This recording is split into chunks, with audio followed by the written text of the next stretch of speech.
Determinat u konvint li nibqa' nikkonvinċi għaliex verament nemmen li l-Partit Nazzjonalista għandu l-aqwa jekk mhux l-unika viżjoni għal pajjiżna.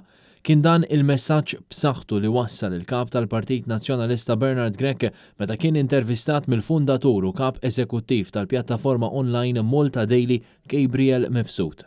Il-futur ta' Malta qiegħed fidejk. L-għażla li għandek quddiemek hija trid illi dan il-pajjiż jimxi l qudiem li int ikollok ħajja aħjar li wliedek ikollhom opportunitajiet aħjar f'pajjiżna stess.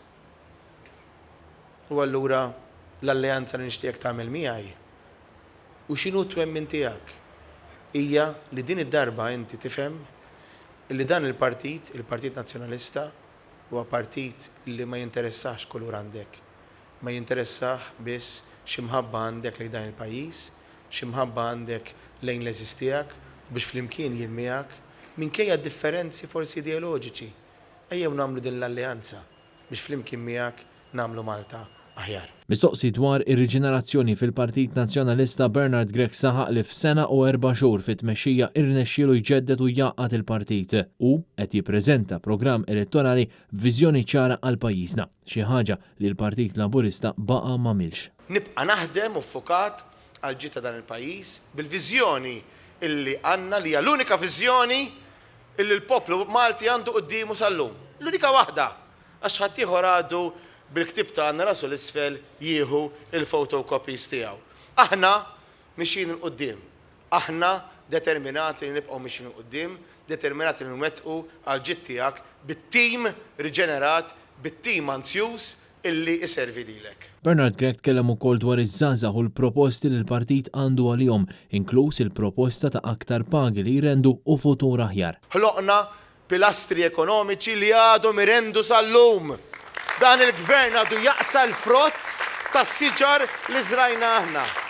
U hekk se nkunu qegħdin nagħmlu jekk tagħtuna l-fiduċja nerġgħu niżiraw siġar ġodda ekonomiċi biex jagħtu l-ġid u l-frott mhux għal meta nkunu fil-gvern aħna. Aħna qatt ma ħsibna għal sentejn li terba' bħalma jagħmel dal-gvern. Aħna dejjem ħsibna għal ġenerazzjoni, għal ġenerazzjonijiet preżenti imma wkoll futuri. U wara li l-Prim Ministru kien sfurzat waqqaf parti mill-iskema tal-bejħ tal-passaporti, Bernard Grech kien mistoqsi dwar dan l-unika dħul li l-Gvern Laburista ġab għal pajjiżna kemm ilu f'Kastilja bil-kap tal-Partit Nazzjonalista jerġa' jtenni l-viżjoni tiegħu għal Malta. Se jkollna ħafna u aktar flus kif nistgħu ninvestu ngħinu l-familji bil-work-life balance proposals li għandna biex ikun jistgħu jgħixu ħajja ta' kwalità, kun jistgħu jgħixu ħajja dinjetuża ħalli huma għalhekk jien miegħek u int miegħi għal Malta. U din hija l-bidla illi l-koll għandna bżonn illi nagħmlu. Intant fost il-proposti kollha li dwarhom tkellem Bernard Grech waqt din l-intervista u spjega wkoll kif gvern ġdid nazzjonalista se jżid il-kapaċità ta' enerġija rinnovabbli irdieden tar-riħ b'involviment tas-settur privat ta' meta stqar bl-aktar mod ċar li jinsab determinat li nżidu bis-saħħa il-potenzjal tal-ġenerazzjoni tal-enerġija rinnovabbli f'pajjiżna.